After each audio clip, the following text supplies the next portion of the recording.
Bonjour à toutes et à tous et bienvenue dans cette nouvelle vidéo de Autour de la vidéo. Aujourd'hui, je vais vous expliquer et vous montrer comment et à quoi ça sert un viewfinder et dans quelle situation on peut utiliser ce genre d'accessoire pour nous vidéastes. Pourquoi utiliser un viewfinder? Il y a plusieurs raisons. La première, c'est que la qualité de visée à travers un écran LCD est moyenne. On a une mise au point, elle est faite, mais elle n'est pas parfaite. Le viewfinder, lui, va grossir ce qu'on voit à l'écran et on va donc pouvoir assurer la mise au point sur un détail particulier. Autre avantage de ce genre d'accessoire, c'est en forte luminosité. Ça nous est tous arrivé que la lumière vienne percuter l'écran de notre boîtier ou de notre caméra. On est donc dans l'incapacité d'assurer ou de s'assurer que la mise au point est conforme à ce qu'on attend.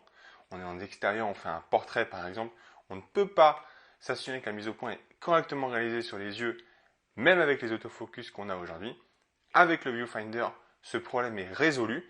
Il va grossir l'image et on va pouvoir être protégé de la lumière. On va être enfermé à juste regarder l'écran et on va donc pouvoir faire la mise au point correctement sans être gêné par la lumière du soleil. Pour la démonstration d'aujourd'hui, je veux utiliser un Camera QV1. Ça se présente comme ça, on le reçoit sous cette forme-là. Et je vais le déballer avec vous, voir un peu ce qu'il y a à l'intérieur. Alors, hop,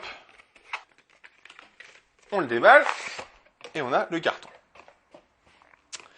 Alors, la boîte étant... Donc on a une sangle pour tenir, hop, le caméra.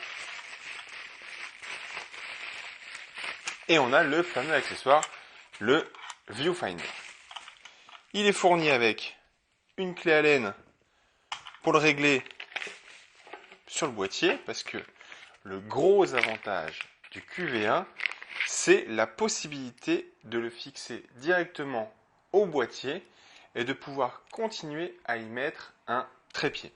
Et c'est pour ça que je recommande ce genre de produit. Je vous donnerai où l'acheter et comment je l'ai trouvé sur internet après. Mais voilà, je ne voulais pas quelque chose qui vient se coller sur mon écran de boîtier. Je voulais vraiment quelque chose qui vient se poser et se fixer. Donc, comment ça se passe? On vient d'abord fixer la platine sur le boîtier. Donc on a deux parties. La partie qui est cette forme-là, qui ressemble à un aimant, on vient la mettre côté écran. On visse comme si c'était un trépied. On fixe, hop, fermement, quand même. On essaie de le mettre droit. Donc voilà, on se retrouve avec le boîtier et la platine. Maintenant, on vient y mettre le viewfinder. Alors, moi je l'ai pris pour mon boîtier, donc c'est un D800. Donc c'est un écran qui fait 3,2 pouces, pardon. Il y en a de toutes les tailles. Moi, j'ai pris celui-là parce que c'est adapté à mon matériel. Hop, et là, on vient... Là, je ne sais pas si vous avez vu, ça s'aimante. Voilà. Donc là, il est plus ou moins mis. Maintenant, on va le régler. On va quand même l'attacher pour pas qu'il parte. Voilà. Et on va desserrer pour rapprocher la lentille au maximum de l'écran. Donc là, je sais pas si vous voyez, ça c'était avant. Donc là, il y avait un jour. Là, il n'y a plus de jour. On fixe. Et on voit bien, sur ce côté-là, qu'il y a encore du plastique, alors que là, l'écran est trop couvert. Donc, on a une petite vis derrière, qu'on vient dévisser. Voilà. Et on va venir glisser au mieux le viewfinder, le QV1, sur l'écran. Et on resserre la petite vis. On serre à fond.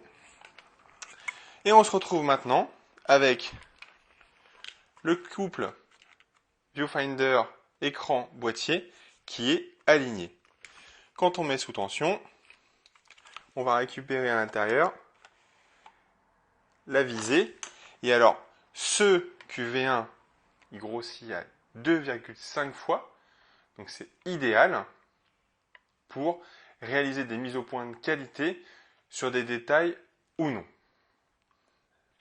Ce genre d'accessoire, donc principalement le Camera QV1, moi à titre personnel, je l'ai pris chez Love in Pix.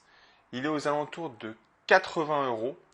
sur la boutique officielle du vendeur, donc on peut acheter, mais qui est à l'étranger, on le trouve à 89 $ hors frais de port.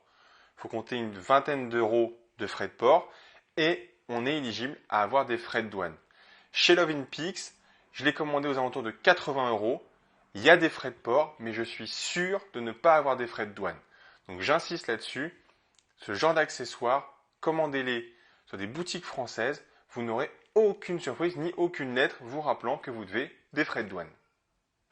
Si maintenant vous n'avez pas besoin d'utiliser le QV1 et que vous avez juste envie d'utiliser l'écran, pas de problème, il y a un petit clip en dessous, on vient le mettre ici, vous ouvrez et vous récupérez donc d'un côté la lentille grossissement, faites attention, essayez d'éviter de la laisser à la poussière et on retrouve l'accès à l'écran ici, qu'on retrouve la possibilité de voir comme si on ne zoomait plus.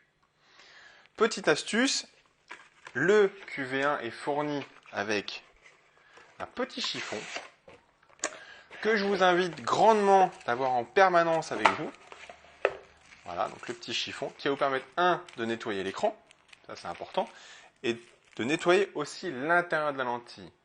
Deuxième astuce, enlevez, là je l'ai laissé pour la démonstration, mais enlevez la protection écran officielle. Vous n'en avez pas besoin, le boîtier ne craint rien dans cet état-là. Enlevez-le, ça a tendance, vous avez toujours de la poussière qu'on ne voit pas à l'œil nu entre l'écran et ce morceau de plastique. Avec le QV1 ou avec un viewfinder, c'est garanti, vous allez les voir et ça va vous gêner. Donc l'idéal c'est boîtier, viewfinder et la lentille, pas la couche plastique entre les deux. Je vous invite donc à essayer ce genre d'accessoire, soit en faisant une petite acquisition à 80 €, vous avez un produit qui est au top et qui correspond à votre utilisation. Faites juste attention à vous assurer que la taille de l'écran est adaptée au viewfinder que vous voulez utiliser. C'est la seule contrainte.